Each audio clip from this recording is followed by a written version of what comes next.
Hey everyone, Tom Campbell here, former highly selective admission officer from Pomona and Holy Cross, who's read thousands of recommendation letters over the years, current community manager / aspiring influencer at College Essay Guy. JK, I get shy. I also used to write rec letters as a school counselor, and I loved being my counselor's ultimate hype man. Shout out to the Campbell cohort. Today we're tackling the mystical, all-powerful, slightly anxiety-inducing world of college recommendation letters. Specifically, how to get strong ones. Because let's be real, a weak letter is like decaf coffee. Technically it exists, but does it really do anything? Well, it makes my grandma happy, but that's an outlier. Also, hi Grandma Rosa, Illy. Now, let's get into the top 10 biggest FAQs around rec letters and how you can be an outlier in that admission pile, in a good way, with a kick-butt arsenal of praise that showcases how awesome you are to your future home. All right, number one, how important are recommendation letters? According to recent data from the National Association for College Admission Counseling, where 185 different colleges were polled on the most important parts of their holistic admission process, 40% marked them as moderately important, just behind demonstrated interest, which is when you explore and research colleges through webinars, tours, and other opportunities, and just before the most important factors, which are mostly your high school courses and grades. Some students and families are surprised to see that recommendation letters are considered even more important than extracurricular activities and even test scores at the majority of colleges. But here's the thing.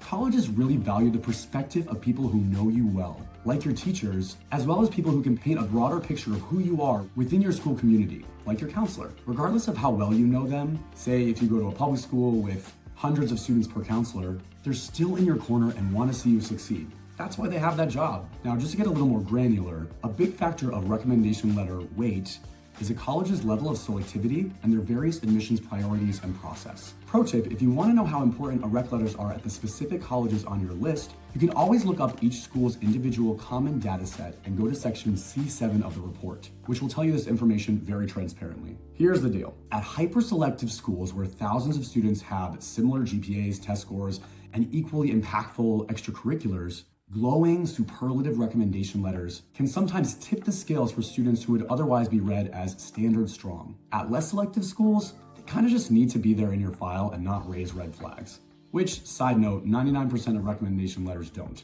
even if you were the quintessential class clown early on in high school. Most teachers and counselors would frame that as, being a dynamic presence in the classroom hallways. All jokes aside, a good letter reinforces what's already great about you and hints at some of the ways that you'll impact your future campus community in a positive way.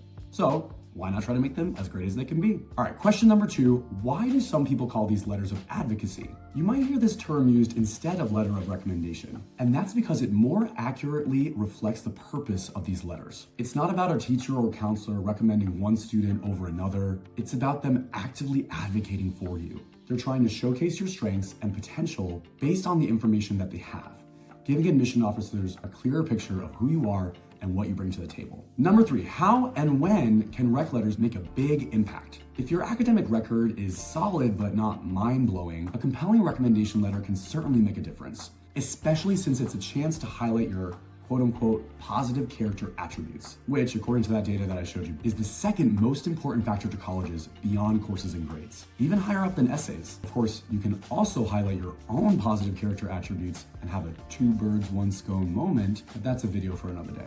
/ head on over to our YouTube page at College Essay Guy and peruse our many essay-themed videos on how to do this. Another example of how a rec letter can make a big difference. Say you face challenges. Maybe you had a rough sophomore year for whatever reason, illness, family drama, intense sadness because of the final season of Euphoria. Your counselor in particular can explain that resilience in a way that admission officers will respect and understand. These letters can add depth, context, and a human element to your story. On the other end of the spectrum, a vague or uninspired letter won't necessarily hurt your application, but it won't add all that much to your candidacy either. Sarah is a diligent student who did well in my class, for example, doesn't exactly jump off the page. But Sarah struggled with our toughest unit at first, then put in extra hours after school, asked insightful questions, and ended up leading a peer study group. Points to a specific anecdote that illustrates growth and initiative. And colleges eat that up. Now, if you're wondering, should I share some of this context somewhere else in my application? Like the additional information section of the Common App, where I can explain extenuating circumstances or particularities outside the norm about my high school journey? The answer is yes. Colleges are interested in your perspective on your life, just as they're interested in your school's perspective. So make sure that both sides of the coin are given some representation, because we all know that representation matters. All right, number 4, what's even in a recommendation letter? Ideally, they're telling admission officers how you think and engage in class, how you interact with peers, how you handle challenges, and what makes you stand out academically and personally. If your letter just says, great student, did all their homework, was tardy once, 10 out of 10 would recommend again, then congrats, you just earned yourself the world's most boring recommendation letter. Here's the thing, colleges aren't looking for generic praise or things that should be a given, like doing your homework, and everyone's tardy at least once. Alex is responsible and hardworking is fine, but Alex took a leadership role in our class debates, pushing discussions deeper with thoughtful conversations and counter arguments and real-world applications gives a clear, compelling picture. Now, how do you help your letter sound like that? I'm glad you asked. Cue number 5, how can I help my teachers and counselors write standout letters? This is key. Your job isn't to worry what they write about. Your job is to make their job easier. Most high schools have some kind of junior questionnaire or survey or brag sheet where you provide details about your achievements, challenges, and goals. Take this seriously. The more specific and thought you are with these questionnaires, the better your letter will be. If your school form gives you word minimums, go beyond that.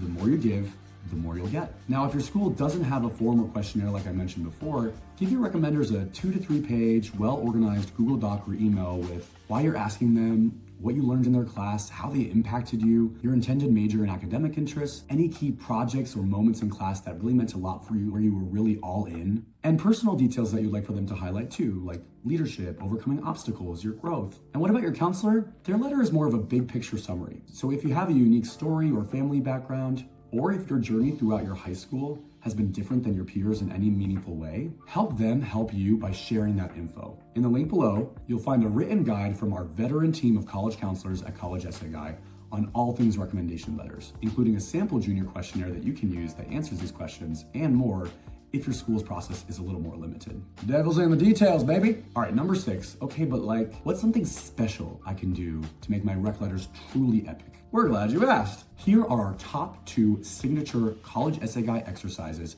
to help your rec letters go from good to great. Number 1 are admission nutrients. These represent 5 major positive character attributes that admission officers at a wide range of colleges and universities often scan student applications for. While these are not a requirement for admission by any means, the more an admission officer is able to garner evidence of these qualities from your application, the more likely you are to stand out in their process. Here's a breakdown of these nutrients in no particular order. Intellectual curiosity. This is about being unapologetically nerdy, intelligent, thoughtful, inquisitive, and it demonstrates your ability to thrive academically and contribute to class discussions. Service to others. This reflects compassion in action, empathy and responsiveness. It shows your concern for others and your willingness to engage and be a part of important causes. Leadership and/or initiative.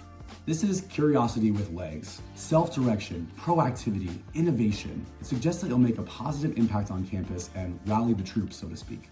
Collaboration. This embodies inclusive excellence, consensus seeking, co-creativity, and creating some form of unity. It highlights your ability to work effectively with diverse perspectives and talents. And lastly, consistent engagement. This is about staying the course.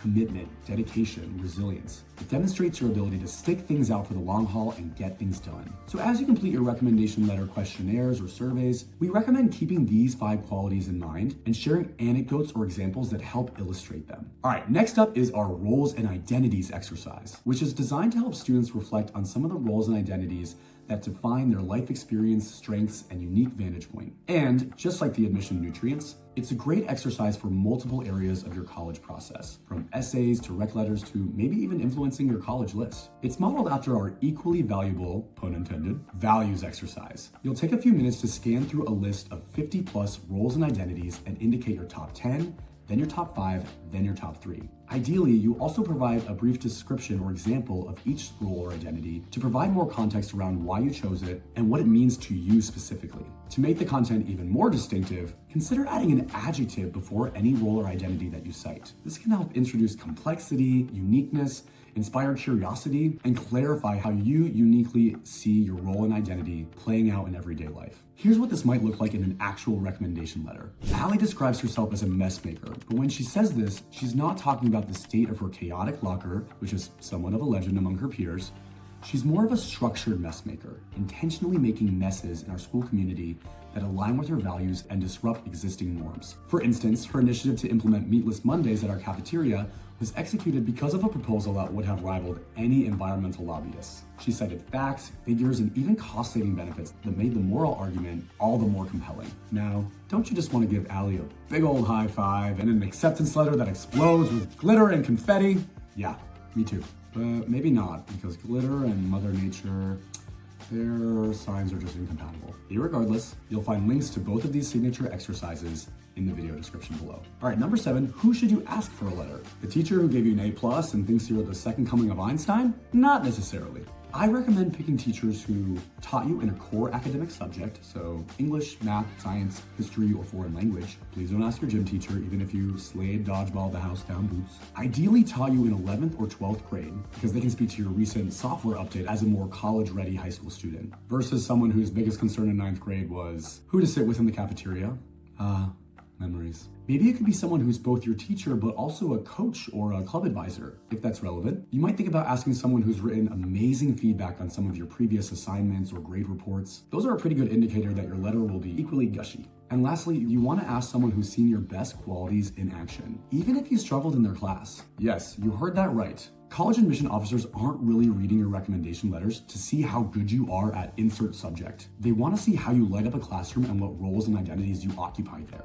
So if you worked your butt off in a tough class and showed resilience, that teacher will probably write an amazing letter about your work ethic and your growth mindset. So in sum, bad idea. Asking the teacher who gave you an A but barely knows you. Better idea. Asking the teacher who saw your curiosity, effort, and engagement firsthand. All right, number 8, how many letters will I need? Most schools want 1 to 2 teacher recommendations and 1 counselor letter. But there are some, like the University of California system, that don't even require any letters at all. So it's a good idea to look up each individual college's requirements ahead of time. Usually this is pretty easy to find out if you add schools to your Common App. Most colleges also look for a counselor letter as well, but occasionally this can be replaced by another teacher letter. It just depends on the school. Now, some might allow for an extra letter from a coach or a mentor, maybe an employer, but more paper in your application isn't always better. Quality over quantity. Pick the number of recommenders that the college wants to hear from and try to make sure that each one adds something unique to your application. Now, this doesn't necessarily mean that you have to have a STEM recommendation and a humanities recommendation to show that you're well-rounded.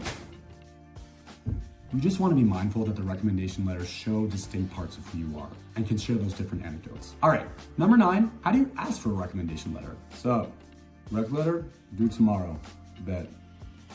That's an example of what not to do. When you approach your teacher or counselor with a recommendation letter request, keep it simple, polite, and professional to show that you're college ready. And ideally, try to make the request in person versus an email. Definitely not a text. Try something like, "Hi, Mr. Campbell. I really enjoyed your class this year and I learned a lot. Would you be willing to write up me a strong recommendation letter for college? I'd be happy to share more information that might help."